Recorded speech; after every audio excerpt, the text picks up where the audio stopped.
మన VVIT university, absolute discipline, absolute education.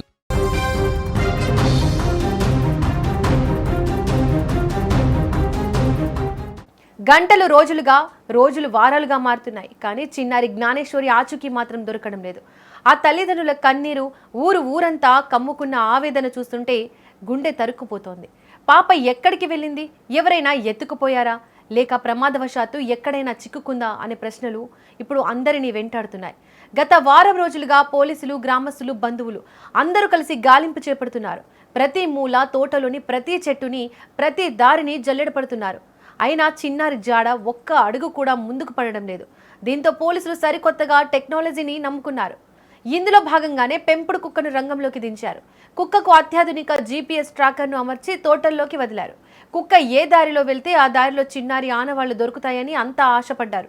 గాలింపు మొదలైన కొద్దిసేపటికే కుక్క పరిగెత్తడం చూసి అందరూ ఊపిరి పీల్చుకున్నారు. సమీపంలోని తోటలు, ప్రధాన రహదారిలో కుక్క వేగంగా కదిలింది. అయితే ఆ ప్రయత్నం కూడా చివరికి నిరాశతోనే ముగిసింది. అడవుల వైపుగా వెళ్తుందని అనుకున్న ఆ కుక్క తోట అండ్ దారిలో అటు ఇటు తిరుగుతూ కొద్దిసేపటికే ఇంటికే చేరుకుంది.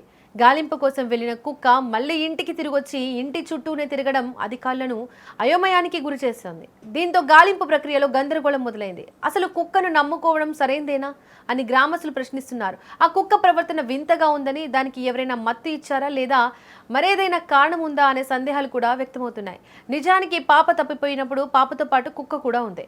పాప తప్పిపోయిన 2 రోజుల తర్వాత కుక్క ఇంటికి వచ్చింది. దీంతో కుక్క పాపతోనే ఉందని అందరూ అనుకుంటున్నారు. అలా తిరిగొచ్చిన కుక్క వింతగా ప్రవర్తించడం, పాప తల్లి చుట్టూ తిరుగుతుండడంతో కుక్కకు పాప ఆచూకీ గురించి చెప్పేందుకు ప్రయత్నిస్తోందని అందరూ భావించారు. కానీ ఇప్పుడు కుక్కకు ట్రాకర్ పెట్టినప్పటికీ అది పాప జాడను పట్టించడంలో ఎలాంటి సహాయం చేయలేకపోయింది. దీంతో ప్రస్తుతం ఈ కేసు దర్యాప్తు వేగవంతం చేశారు. కిడ్నాప్ కోణంలో విచారణ కొనసాగిస్తున్నారు.